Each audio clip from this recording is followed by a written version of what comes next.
Once upon a time, in the enchanting lands of the Yoruba kingdom, there lived a young girl named Kemi. She was a curious and adventurous soul, with a heart that yearned for exploration and discovery. Kemi's village is known for its vibrant culture and rich traditions, but what set it apart from others was an ancient treasure that had been passed down through generations: the talking drum.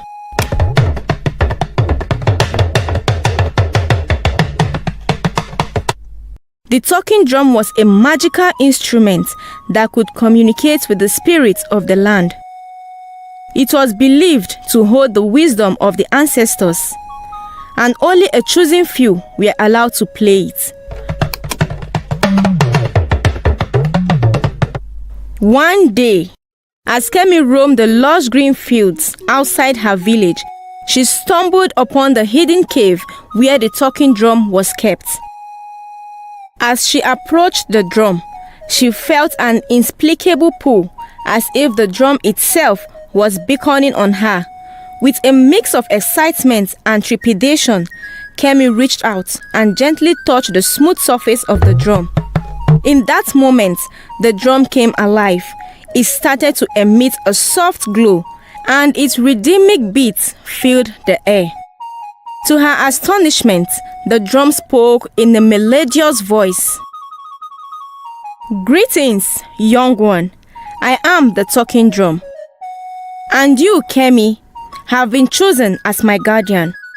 Embrace your destiny, for I shall grant you the power to communicate with the spirits and seek wisdom from the past." Kemi was both amazed and honored to be chosen by the drum. From that day forward, she practiced diligently, learning to play the ancient rhythms that connected her to the spirit world. With the talking drum as her guide, Kemi embarked on countless adventures that took her to distant lands, meeting creatures of folklore and uncovering long-lost secrets. One day, as Kemi was playing the talking drum by the riverside, a troubled spirit emerged from the water. It was a water nymph, and she lamented about the disappearance of her beautiful underwater kingdom.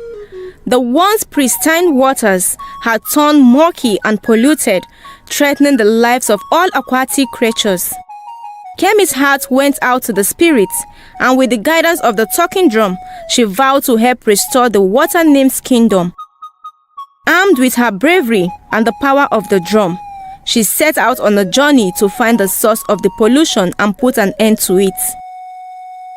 Through dense forests, treacherous mountains, and vast deserts, Kemi followed the clues that the talking drum provided. Along the way, she encountered her friends who joined her in the quest. And together, they faced challenges that tested their determination and friendship. Finally, after days of tireless efforts, they reached the polluted river's origin, a factory that was carelessly releasing toxic waste into the water. Kemi knew she had to act swiftly, but she couldn't do it alone.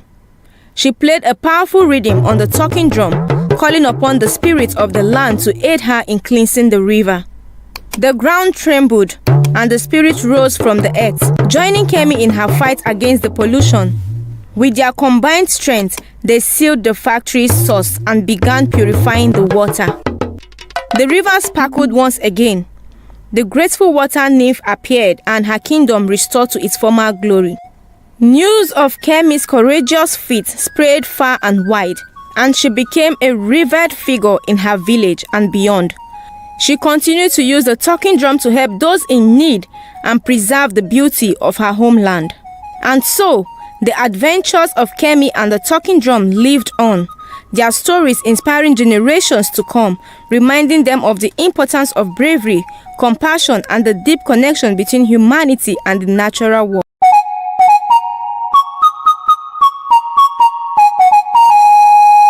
Once upon a time, in a small village called Dumdum, lived two best friends, Tarachi and Kelechi. They were inseparable, like the sun and the sky. They laughed together, played together, and they shared their dreams beneath the shade of the ancient mango tree. Tarachi was a lively young girl with a heart full of warmth and kindness. She had a radiant smile that could brighten the darkest of days. Her laughter was like a melody that danced through the village, bringing joy to everyone who heard it. Kelechi, on the other hand, was a gentle and humble soul. He was known throughout the village for his wisdom and his ability to mend broken things, whether a torn shirt or a troubled heart. He had a heart as big as the African savanna and a spirit as strong as the mightiest lion. But as the years passed, a seed of jealousy began to grow within Tarachi's heart. She noticed that the villagers often praised Kelechi for his skills and wisdom, and it made her feel overshadowed. Tarachi wanted to be admired and respected just like her best friend. One day, Tarachi overheard the villagers talking about a grand festival that was to be held in the village. They said that the person who could create the most beautiful piece of artwork would be named the village artist and receive a special honor. Tarachi's jealousy flared up like a wildfire. She decided that she would prove herself as the best artist and gain the admiration she craved. Tarachi spent days and nights creating a magnificent painting. She used the brightest colors and the finest brushes, determined to outshine Kelechi. When the day of the festival arrived, she proudly displayed her artwork, expecting the villagers to shower her with praise. As the villagers gathered around Tarachi's painting, their faces were filled with confusion and disappointment. Her painting, although colorful, lacked the soul and beauty of Kelechi's creation. Kelechi had painted a breakthrough mural of the African landscape, capturing the essence of their village with every stroke. The villagers cheered for Kelechi, naming him the village artist and celebrating his masterpiece. Tarachi, standing by her inferior painting, felt a pang of regret and guilt. She realized that her jealousy had blinded her to the true essence of art and friendship. Tarachi went to Kelechi, tears in her eyes, and admitted her jealousy and wrongdoing. Kelechi, being the kind-hearted friend that he was, forgave her without hesitation. They embraced and their friendship grew stronger than ever. From that day forward, Tarachi let go of her jealousy and learned the true meaning of friendship. She and Kelechi continued to share their dreams and laughter beneath the shade of the ancient mango tree, knowing that their bond was more precious than any praise or admiration. And so, in the heart of Dum Dum, the tale of Tarachi, the jealous friend, became a story of redemption and the enduring power of true friendship, a story passed down through generations under the sun and stars of Dum Dum village.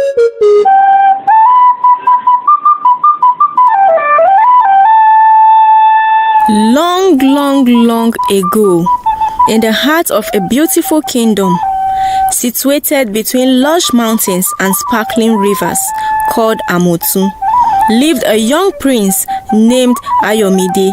He was known far and wide for his courage, wisdom, and kindness. But there was one thing that weighed him heavily on his heart: the impending task of choosing a bride. In the kingdom of Amotu, it was a tradition that the gods themselves would guide the prince in selecting a bride. On the eve of his 25th birthday, the most eligible women from all corners of the land were invited to the palace to participate in a series of challenges and tests. These challenges were designed to showcase not just their beauty, but their character, intelligence, and spirit. The news of the grand event spread wide around the community, reaching even the humblest villagers. Among those who heard of it was a young woman named Foluke. Foluke lived in a quiet village at the edge of the kingdom, where her kindness and generosity were renowned. Although she was not of humble birth, her heart shone brighter than any jewel, and her spirit was as unyielding as the tallest oak. As preparations for the challenges began, Foluke heard the whispers of doubts from those around her. They told her that she was too ordinary, too simple to catch the eye of the prince. But Foluke paid no heed to their words, for she believed that love and goodness were worth more than all the riches in the world. When the day of the challenge arrived, the palace courtyard was adorned with flowers and banners. Prince Ayomide, dressed in a regal attire, greeted each contestant with kindness and respect. As the challenge commenced, Foluke faced them with a heart full of determination. She showcased her intelligence in solving riddles, her compassion in caring for injured birds, and her strength in completing physical feats. Throughout the challenge, Prince Ayomide observed closely. As the days went on, he found his attention drawn more and more to Foluke. Her simplicity and genuine nature stood out amidst the glitz and glamour of other contestants. He saw her heart shining through, and he felt a connection he couldn't explain. As the last challenge is being concluded, a huge fell over the courtyard. As the prince stepped forward, his gaze fixed on Foluke. With a voice that resonated through the hearts of all present, he spoke. "The gods have shown me that true beauty lies not in grandeur, but in the purity of heart. I, Ayomide, the prince, have chosen my bride, Foluke, the embodiment of kindness and love." Gasps of surprise and murmurs of approval swept through the crowd. Foluke stood there, her heart pounding, tears of disbelief and joy welling up in her eyes. Prince Ayomide descended from his throne and approached her. Taking her hand in his, he said, "In you I have found a partner who understands the true essence of love and compassion. With you I wish to build a kingdom that thrives on these values." And so the prince and Foluke were united in a bond blessed by the gods. Their love story became a legend that echoed through the kingdom for generations to come. A reminder that the purest of hearts could attract the most profound of blessings. With Foluke by his side, Prince Ayomide ruled the kingdom with wisdom, kindness, and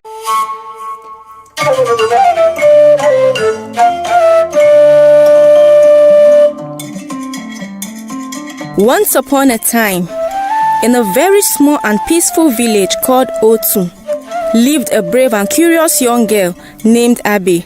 Abe was known far and wide for her curiosity, a trait that often led her into exciting and sometimes dangerous adventures. One sunny morning, Abe decided to explore a dense forest surrounding the village when she stumbled upon an old, overgrown pathway. The path led her to a place where an old Ghana tree stood, with its branches twisted. Beneath the tree, half buried in the earth, lay a ring. The ring was unlike any she had ever seen before. The ring has gleaming obsidian adorned with intricate patterns. Abe's curiosity got the better of her, and she picked up the mysterious ring. As soon as she slipped it onto her finger, a strange chill ran down her spine, and a voice whispered in her ear, "Beware, for you now bear the ring of curse." Startled but undaunted, Abe decided to learn more about the ring's history. So she visited the village elder called Mama. Mama is a wise woman known for her knowledge of ancient tales and legends. Mama listened to Abe's story and examined the ring with a knowing gaze. She explained that the ring was once possessed by a powerful sorcerer who had used it to bring both fortune and misfortune to those who wore it. Legend had it that the sorcerer's soul was trapped within the ring, and whoever wore it would be both blessed and cursed. Even after Mama has told Abe about the ominous tale, Abe wasn't discouraged. Rather, she felt a strong sense of responsibility. She believed she could harness the ring's power for the greater good of her village. With Mama's guidance, she embarked on a quest to unravel the secrets of the ring, and if possible, free the sorcerer's trapped soul. Abe's journey took her through dense jungles, across vast savannas, and into the heart of mysterious caves. Along the way, she encountered various challenges, from cunning trickster spirits to treacherous riddles. Each test sharpened her courage and wit, preparing her for the final trial. At the heart of a desolate forest, Abe faced the ultimate test. She found herself standing before a towering heap of stone. Carved into the stone was a riddle that had confounded the bravest souls for a long, long time. With a deep breath, she read it aloud. To break the curse, wisdom you must find. In the echoes of the past, secrets unwind. Speak the sorcerer's name, reveal his strife, and you shall free him from eternal life. Abby pounded the riddle for hours, tracing her fingers over the enigmatic characters. Finally, it came to her like a whisper from the wind. The name of the sorcerer was revealed in the old symbols. She uttered the sorcerer's name, and a brilliant light enveloped her, blinding her momentarily. When the light receded, the ring had transformed. It was no longer a thing of darkness, but a beacon of light, radiating warmth and hope. With the curse lifted, Abby returned to her village, where she was celebrated as a hero. The ring, now a symbol of wisdom and courage, was placed in the village's sacred shrine. Abby had not only freed the sorcerer's soul, but had also proved that even the most mysterious and cursed object could be harnessed for the greater good. And so, in the village of Otu, Abby's tale was told for generations, a testament to the power of curiosity, courage, and the enduring spirit of a young girl who had once dared to wear the mysterious ring of curse.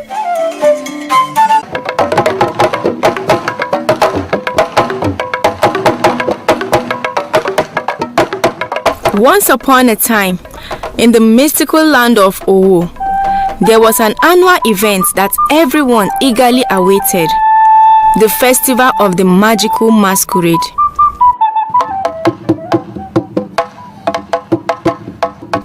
It was a night when enchantment filled the air, and the townspeople gathered at the palace to celebrate with mysterious maxis. In Owo, magical creatures roamed freely, and the inhabitants were always fascinated by their mystical ways. But on this special night, they could become someone else entirely, hiding their true identity behind ornate maxis. The story begins with three best friends who were very close: Kola, Kehinde, and Ade. They lived on the outskirts of Owo and had always dreamt of attending the magical masquerade festival. Because of their simple lives and humble backgrounds, they were never invited. Determined to make their dreams come true, the three friends decided to create their own maxis. They gathered feathers, ribbons, and sparkling beads to create the most exquisite disguises. Kola's mask was adorned with flowers, Kehinde's with stars, and Ade's with intricate patterns. As the day of the masquerade festival approached, excitement grew among the friends. They could hardly wait to experience the enchantment of the night and dance with magical beings. But fate had other plans for them. On the eve of the masquerade festival, a terrible storm brewed over Owo Kingdom. Thunder roared and rain poured down heavily. The palace grounds were flooded, and it seemed like the event might be cancelled. The friends were heartbroken, fearing that their dreams would remain unfulfilled. But then, something magical happened. An old woman dressed in a cloak of shimmering moonlight appeared before them. Her name was Adimu Orisa, the guardian of Owo's magic. Seeing the friends' disappointment, Adimu Orisa smiled warmly and waved her staff, creating a beautiful rainbow bridge to the palace. "The masquerade must go on," she proclaimed. Amazed and grateful, Kola, Kehinde, and Ade crossed the radiant bridge to the palace. The sight inside was breathtaking. Magical beings of all shapes and sizes twirled gracefully, their maxis glinting under the golden statue. As Kola, Kehinde, and Ade joined the celebration, they felt a sense of belonging and joy. They danced with fairies, exchanged riddles and goblins, and even had a friendly chat with a wise old dragon. In the midst of the festivities, the friends encountered three mysterious figures, each marked differently. The first had the moon on their marks, the second a sun, and the third had stars. Curious, Kola, Kende and Ade asked them to join in a dance. As they swirled around the dance hall, the masks of the mysterious figures glowed with radiant light. Suddenly, the masks lifted, revealing the true identities of the three magical beings. They were the very essence of the moon, sun and stars. They are the spirit guardians who watched over Owo. The friends were awe-struck by the revelation, and Adimu Orisa appeared once more. She explained that the magical masquerade was not just about wearing disguises, but about embracing the magic within each person's heart. Kola, Kende and Ade understood that the true enchantment of the masquerade was the connection they made with others, the friendships they forged, and the belief in their own magic. As the night drew to a close, the three friends bid farewell to the magical beings, promising to cherish the memories forever. They walked back home with their hearts full of gratitude and wonder. From that day on, the three remained the best of friends, and their bond grew stronger, forever connected by the magical masquerade of Owo. And every year, as the enchanting events returned, they would wear their masks of flowers, stars, and intricate patterns, reminding themselves of the magic that lived within their souls.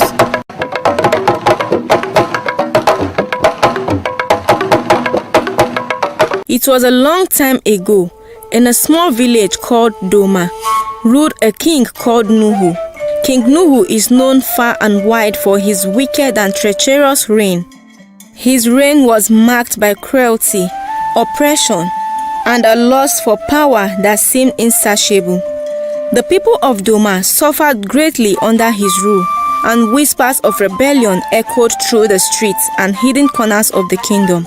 King Nuhu was born into a noble family, inheriting the throne at a young age after the sudden demise of his father. From the beginning, his heart was consumed by a thirst for dominance and control.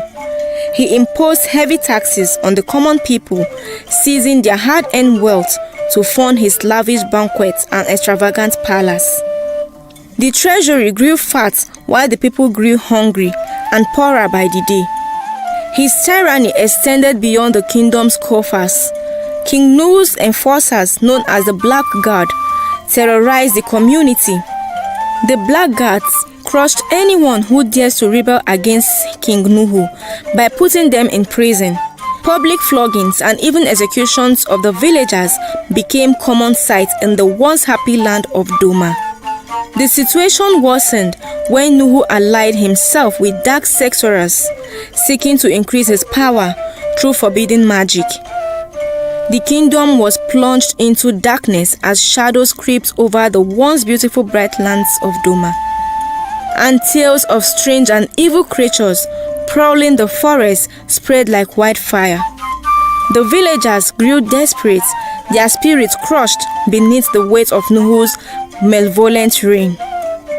However, even in the darkest of times, hope can flicker like a lone candle in the night. A group of brave and determined individuals gathered secretly, bound by their shared determination to overthrow King Nuhu and restore peace to Doma. They called themselves the Masu Enchin Doma. Led by a charismatic and cunning strategist named Sambo, Masu Enchin Doma began planning their revolt. Sambo had a deep connection to the old ways of Doma, drawing strength from the tales of the kingdom's former glory. He knew that to defeat Nuhu, they needed not only to gather an army, but to rekindle the villagers' hope and faith. Through cautiousness and perseverance, Masu Enchi Doma spread their message, rallying the oppressed and downtrodden. As stories of their deeds spread, whispers of resistance turned into a resounding chorus of disagreement. Villagers, soldiers, and even some members of the Black Guard began to question their allegiance to King Nuhu. As the tide of rebellion grew, Nuhu's grip on the kingdom weakened. He responded with even greater brutality, unleashing his dark sorcery and devilish creations to quell the uprising. But the Masu Enchindoma fought back with courage and unity, their cause fueled by the promise of a brighter tomorrow. The final confrontation between King Nuhu's forces and the Masu Enchindoma took place on the fields outside Doma. As the sun set, casting a golden glow across the land, the two sides clashed in an epic battle that would determine the fate of Doma. With Sambo at their helm, the warriors of Masu Enchindoma fought valiantly, inspiring those around them to stand up against the wicked king. In the heart of the battle, Sambo faced off against King Nuhu himself, their conflict symbolic of the struggle between tyranny and freedom. With a combination of strategy, bravery, and the rekindled hope of the villagers, Masu Enchindoma emerged victorious. King Nuhu's reign of terror came crashing down, and his dark magic was undone by a force more powerful than any spell. The resilience of the united villagers, Doma, began to heal as Nuhu's dark legacy was erased. Masu Enchindoma transitioned into leaders, guiding the kingdom toward a new era of prosperity and unity. The people, once oppressed and divided, now worked together to rebuild their lives and their land. The story of Nuhu, the wicked king, became a cautionary tale, a reminder of the dangers of unchecked power and the importance of standing up against injustice. And as Doma flourished, once more, its people celebrated their triumph over darkness, knowing that the light of hope could overcome even the most malevolent of rulers. Long, long ago, in the beautiful land of Gobir, there lived a young girl named Aisha. She was known throughout the village for her kind heart, sparkling eyes, and insatiable curiosity. Gobir was a place where magic was woven into the very fabric of life, and tales of hidden treasures and mystical artifacts were whispered around campfires. Aisha's family was simple, but they lived contentedly in their cozy cottage, surrounded by abundant green fields and colorful wildflowers. Aisha, however, often daydreamed about discovering something extraordinary that would change their lives. She yearned to bring a little more comfort to her family and her fellow villagers. One bright morning, while wandering deep into the mystical whispering woods, Aisha stumbled upon a place she had never seen before. At the center of this place stood an old oak tree, its branches heavy with vibrant leaves that seemed to glow with an imaginary light. Beneath the tree lay an ancient magic pot with fine patterns designed into its surface. Aisha's heart raced as she approached the pot. It emitted a faint hum as if resonating with the very magic that surrounded it. She reached out and touched the pot, and a soft whisper filled her mind. Seeker of dreams, holder of hope, one wish I grant, within me I cope. In amazement, Aisha's eyes widened. Could this be the legendary magic pot of wealth she had heard about in the stories? Without hesitation, she closed her eyes and made her wish. I wish for prosperity to bless my family and my village. May this wealth be used for the betterment of all. As soon as she finished her wish, a warm glow enveloped her, and the pot began to shimmer and emit a soft, radiant light. When the light faded, Aisha cautiously peered into the pot. To her astonishment, it was now filled with sparkling golden coins, precious gems, and exquisite jewels. Aisha's heart swelled with gratitude and excitement as she realized the power of the magic pot. She carefully gathered the pot and its contents and made her way back to the village. The news of her discovery spread like wildfire, and the entire village gathered to witness the extraordinary wealth that Aisha had brought forth. Aisha, through her nature, shared the wealth generously. She helped the villagers repair their homes, built a school for the children, and established a healing center for the sick. The village flourished and a sense of unity and gratitude filled the air. As time passed, Aisha's fame as the guardian of the magic pot of wealth grew. Visitors from neighboring lands came to seek her advice, and tales of her benevolence and wisdom spread far and wide. But Aisha remained humble and grounded, continuing to use the pot magic to bring prosperity and happiness to those in need. And so, the tale of Aisha and the magic pot of wealth became a legend, a beacon of hope for generations to come. The beautiful land of Gobir prospered not just in material wealth, but also in the richness of compassion, and became a community that Aisha had ignited with her selfless heart and her extraordinary discovery. Once upon a time, in a small village situated deep into the forest called Lokun, lived a wicked witch doctor named Bombo. Bombo was feared by all the villagers, for he used his dark powers to harm others and manipulate their lives. Bombo had always been a loner and had never experienced love or kindness in his life. This lack of compassion twisted his heart and led him down the path of darkness. He was determined to become the most powerful witch doctor in the land, no matter the cost. One day, a young girl named Kaya fell gravely ill. Her parents tried every medicine and healer they could find, but nothing seemed to work. Desperate and scared, they decided to seek the help of Bombo, hoping his powerful magic could save their daughter. Bombo saw this as an opportunity to increase his influence over the village. He agreed to help Kaya, but in return, he demanded a hefty price. Kaya's parents, desperate to save their child, agreed to Bombo's terms. As Bombo began his dark incantations, the villagers gathered outside his hut, fearing the consequences of his actions.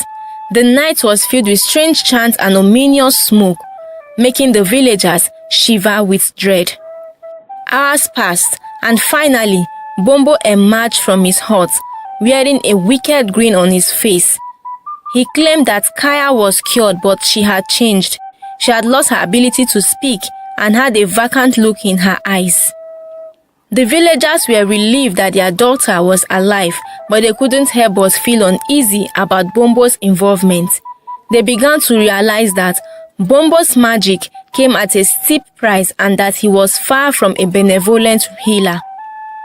Over time, Bombo's influence in the village grew stronger as he used his dark powers to manipulate situations and control people's lives. Fear gripped the villagers and they felt trapped under Bombo's sinister rule. One day, a brave young man named Juma decided he could no longer stand by and watch Bombo terrorize his village. Juma embarked on a journey to find a way to defeat the evil witch doctor and break the curse that had befallen Kaya. Through many trials and tribulations, Juma discovered a wise old sage who taught him the true power of kindness and compassion. Armed with this newfound knowledge, Juma returned to the village and challenged Bombo. In an epic battle of good versus evil, Juma's kindness and compassion proved to be more powerful than Bombo's dark magic. As Bombo's powers waned, the villagers began to see the error of their ways and turned against him. Defeated and powerless, Bombo was banished from the village, and the curse on Kaya was lifted. The villagers learned that true strength came through love and unity, not from fear and manipulation. And so, the village lived happily ever after, free from the grip of Bombo, the evil witch doctor, and they embraced the power of kindness and compassion as their true source of strength. Once upon a time, in the heart of Obosi village, where the sun's rays danced upon the beautiful green lands and the aroma of exotic spices filled the air. There lived a clever and mischievous spider named Anansi. He was known far and wide for his cunning ways and quick wit, and his reputation often preceded him. One day, a severe drought befell the village, casting a shadow of despair upon the people. The crops withered, the rivers ran dry, and the animals grew weak. The village chief called for a meeting to find a solution to the crisis. As the villagers gathered beneath the ancient mango tree, Anansi, who always wants to seize an opportunity, emerged from the shadows, his 8 legs moving in a graceful dance.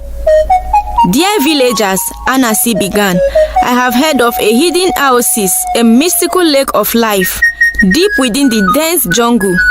Its waters are said to possess the power to end this drought." The villagers exchanged skeptical glances, unsure of whether to trust the spider's words. Yet, their desperation led them to consider Anansi's proposition. The village chief finally spoke up.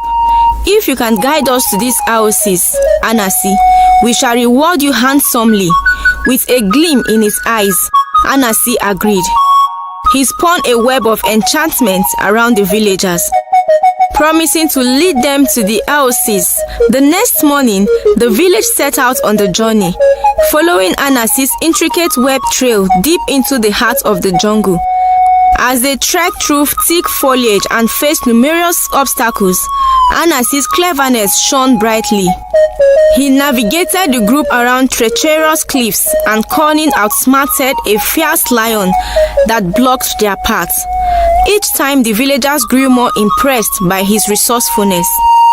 Days turned into weeks, and still Anansi led them forward, each day revealing more of his extraordinary intellect. His reputation as a trickster spider started to transform into one of leadership and wisdom. Even though the villagers' feet were sore and their spirits were weary, they pressed on, fueled by the hope that Anansi's guidance would indeed lead them to salvation. Finally, after what seemed like an eternity, they stumbled upon a hidden clearing. Before their eyes lay a sparkling oasis, its crystal clear waters shimmering in the sunlight. The villagers rejoiced, rushing to drink from the revitalizing pool. As the water touched their lips, a magical transformation occurred. The drought effect vanished and it started to rain heavily as life flowed back into the villagers of Obosi.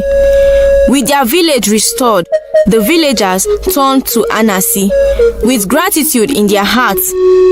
The once mischievous spider had proven himself a true hero, and he was honored by the village with a grand feast in his honor. Anansi became a legend, and his tales were passed down through generations, teaching the value of wit, resourcefulness, and unity in the face of adversity.